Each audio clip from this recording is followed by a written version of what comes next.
SA Crypto, South Africa's largest blockchain community and news outlet.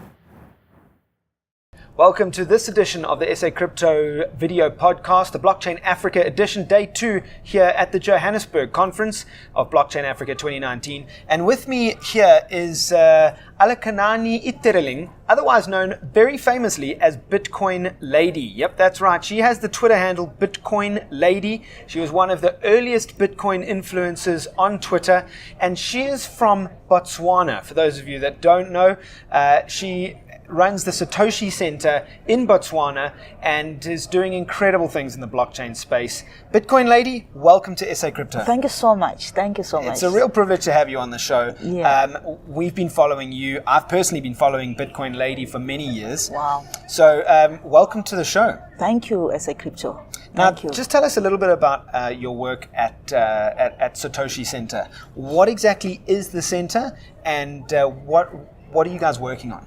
So it has been a journey for Satoshi Centre. You know, I set the Satoshi Centre in 2014. My vision was divided into two. One was the public education on the blockchain, and the other part was educating young children, teaching them how to program and to code. My aim was to teach kids from 6 to 13, Wow. to program. And it never took off that part of the business because of financial, strains and all that. And I concentrated on just education, and we're having a lot of meetups. I think we're known as, the blockchain company in Botswana. So we're doing a lot of meetups, different meetups. We'll teach about Stellar, we'll teach about Ethereum, we'll teach about general blockchain and Bitcoin stuff. So recently, from 2016, we're working on our startup that I founded with one guy called Koketso. So we did the farmers management system on the blockchain to try and do the tracing and tracking of animals. Wow. Yeah, and we have got other startups that are incubated at the center. We've got the real estate run by Trevor. It's a real estate platform called Metrolinks. So the whole idea of Satoshi Centre is to see Bitcoin and blockchain spreading in Botswana. So it's not easy, but we believe other startups will come up. We mustn't be known as the only blockchain company in Botswana. Sure, we shouldn't be. There must be other companies that rise, that will show growth in the country. So I'm looking forward to seeing, people coming up with more blockchain solutions in Botswana. Now, a big project that you're personally involved with is Plus. It's Plus, yeah. Plaas, Yes. Plus. That is an agriculture blockchain startup. Tell us Yes. about that project. So in 2016, I thought, what kind of solution can Satoshi Centre bring? Because the idea is not only to educate people, but to be able to have people that can come up with use cases that can be relevant to the African community, that can be relevant not only to Botswana, but the whole African community as it is. So for me, farming is not my passion, but it's my husband's passion. He loves farming. So I looked at it and said, what are the challenges that farmers are facing, not only in Botswana, but, globally, where they're farmers. So for me, it's data keeping. So for them to be able to have information about their animals, what kind of vaccines have the animal taken and all that. They don't have like a database that keeps all that. So we thought we can come up with a platform that will store that data. If you inject or you vaccine your cow, the information is stored in the RFID and then stored in the blockchain. If the animal has fed whatever that is has eaten, it has to be stored so that when you go and sell your animal, the person at the end is able to verify your animal, is able to verify not only what it has eaten or the vaccine, but also the breed. So that's when we thought of coming up with this platform which will incorporate the blockchain, the RFID, and a bit of IoT.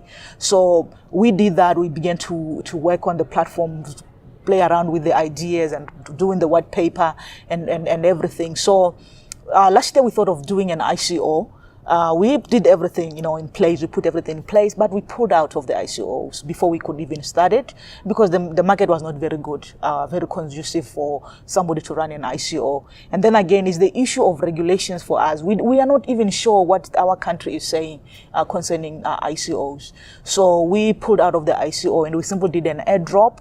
And we've been working so hard to make the platform work. So we've got people in India who have been building the payment platform for the Plus project, because for you to be able to have access to the information of a certain farm, the interface will be showing you the farm, but you can't get into the farm. So you need to have a private key to unlock that farm. So that's where the Plus payment system come in. So because you have to pay 0.00 something PLS tokens to the farmer, and then they automatically receive that unlocking key, so which you can unlock the farm and be able to see what the farmer is doing and all that. That's empowering also the farmer, because when you do that, you are empowering the farmer. Yes. Wow. Yeah. And I mean, that is a huge project. Yeah. That must require an incredible amount of capital. Oh my God. How have you guys done it? I mean, I understand we were talking off camera that you are bootstrapping. Yeah. Do you have government involvement? How has the government's response been to a project like this? In 2016, when it was just an idea, I went to the then secretary to the then Minister of Youth. So I went there, I was still under the youth. So I went there and I presented the idea to the secretary. So I talked to him about the project, and he said, no, that's a good idea that we are coming up with. Do it, and then when it's ready, come and pilot. I don't know if he still remembers us or what. So, and also my husband happened to go to the agriculture minister. I don't know if the ministry or the Department of Agriculture. He went there to speak to someone there about the project. So all of them are giving us the same response: do the project and come and show us the project. And we've been in contact with a lot of people. We've been in contact with some people in India who are very interested in the project, and they were even saying, we could, take those PLS tokens. Remember, the PLS token is the one that is powering the whole platform to work. So he was saying you can even, use the PLS tokens to give loans to the farmers in India. So we've got these big opportunities, but it's tough, but we are working.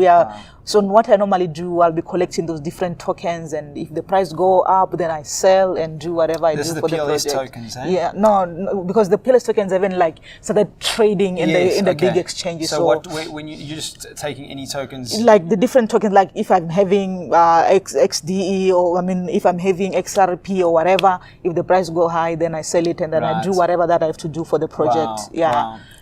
So and also just taking donations, I guess, from different people from around the world. For now, I haven't received any donations for Plus. I haven't. The only person that helped me was the guy in Nigeria. I think he gave me something like 5 Ethereum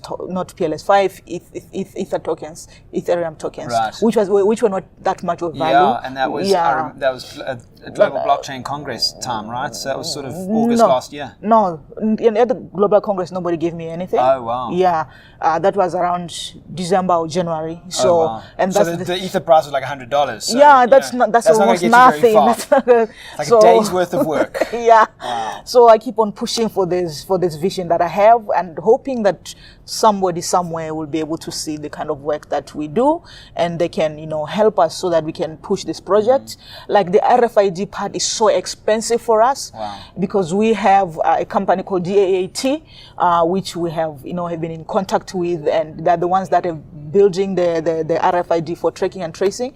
So the money that they're charging us is quite large.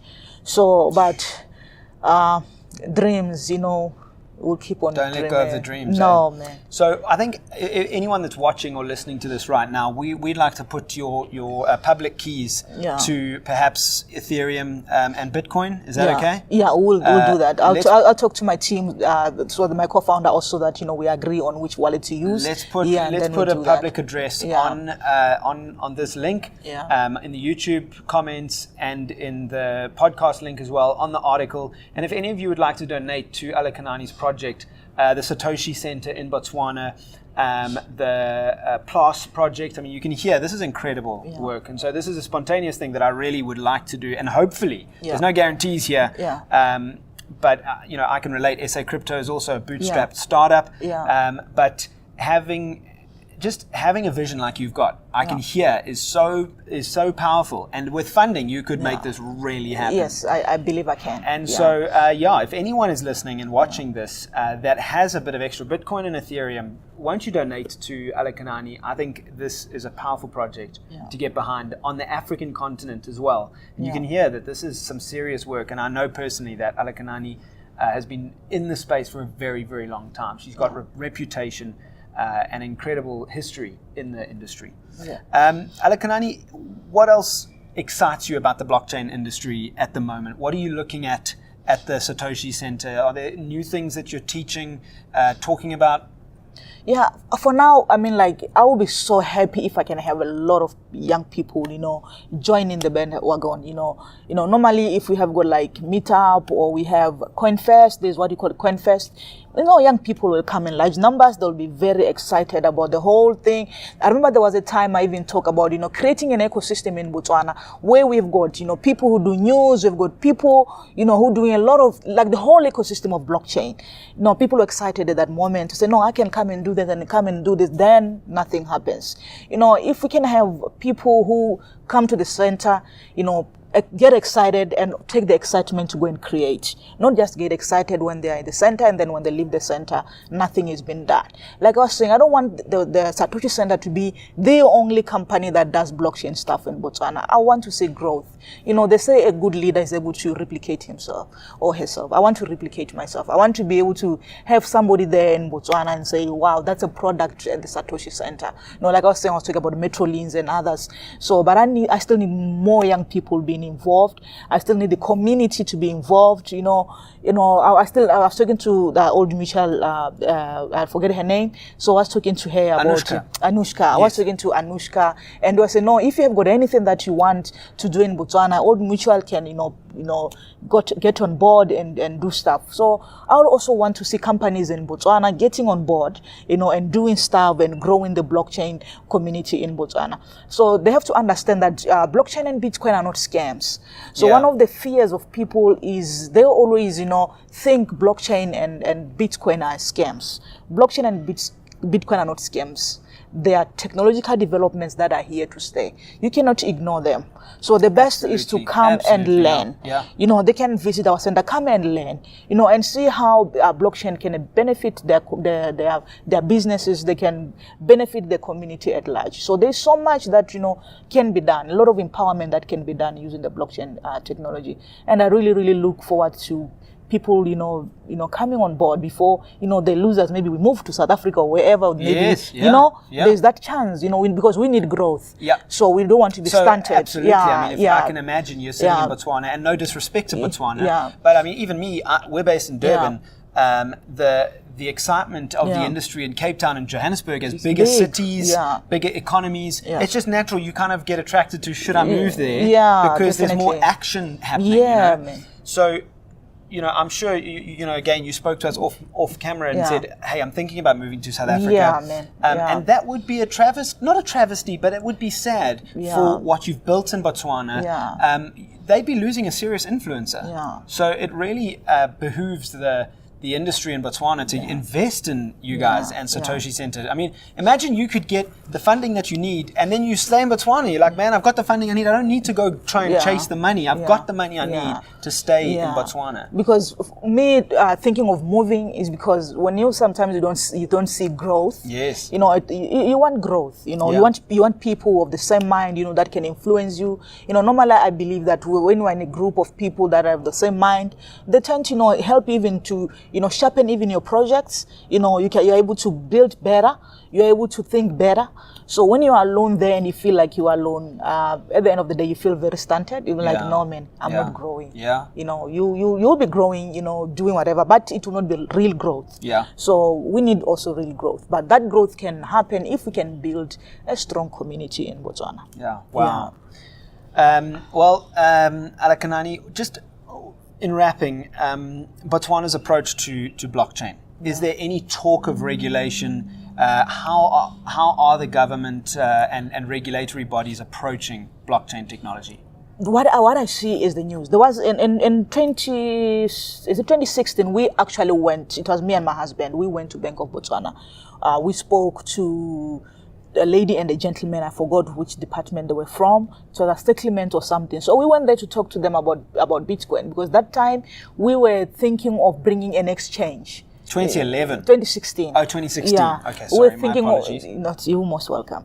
So we were thinking of bringing an exchange from outside. So we went there to just to ask about, the state of regulations and how they look at Bitcoin and stuff and cryptocurrencies. So we were not actually getting a clear answer as to what exactly their thought is. It's like they were not yet ready for regulations, or they're not even ready for anything. So it was just this gray ground with nothing in it. So we left the place, and then we just like, man, this is hard. Then 2017, there was an article where I think that was the governor who was saying they are not interested in regulation or even doing anything concerning cryptocurrencies. Then 2018, there was a shift again in the newspaper. I still have the cards. I cut the inserts of the stories. I cut the stories. I've put them and filed them. So there was then again, the people should study. They should study whatever that they do. They should study. If you are doing businesses that need regulations, so you should follow the right regulations. So for me, in that part, it was more like saying, no, even though we said we were not regulating, but we need you to follow the right procedures.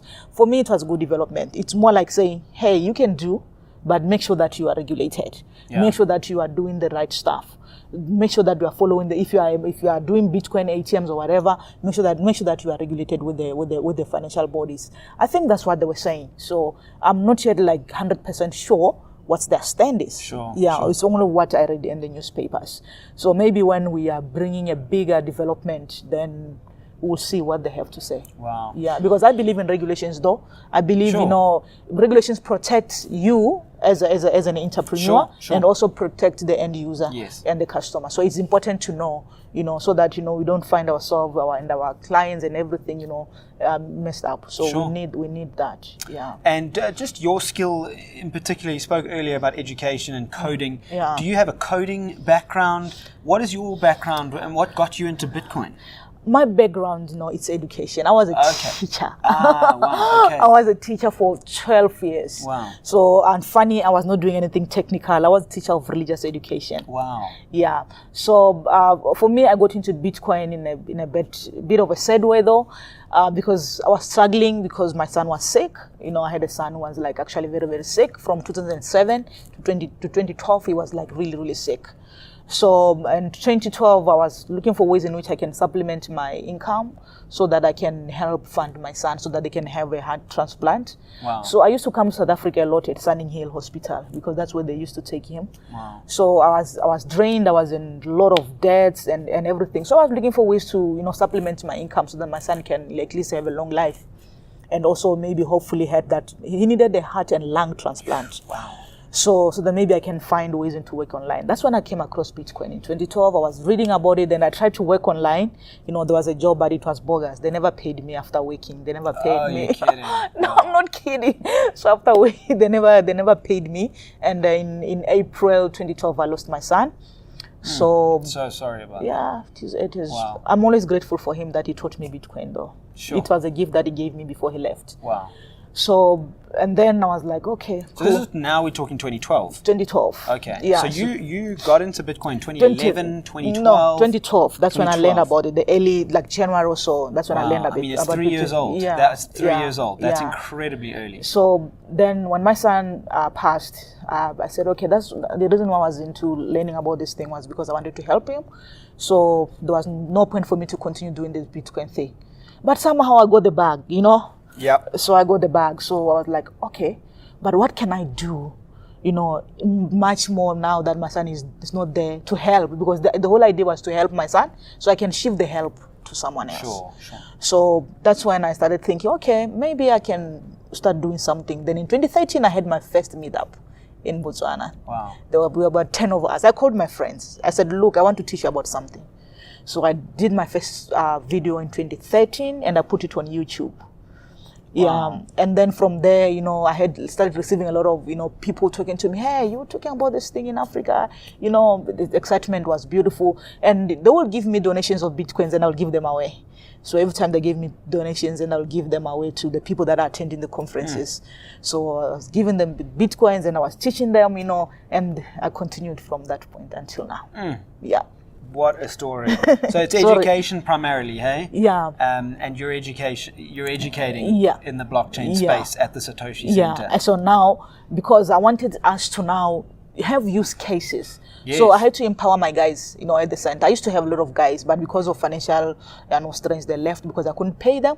So I took the guys and I would find information and we'll learn about blockchain. And sometimes they will sleep at the center just to start code and everything, so that for them to understand.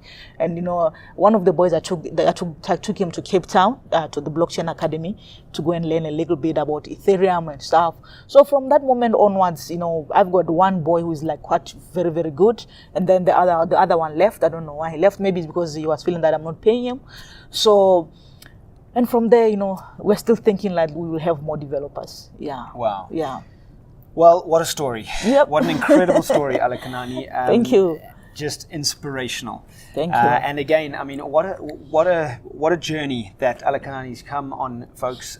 Losing her son.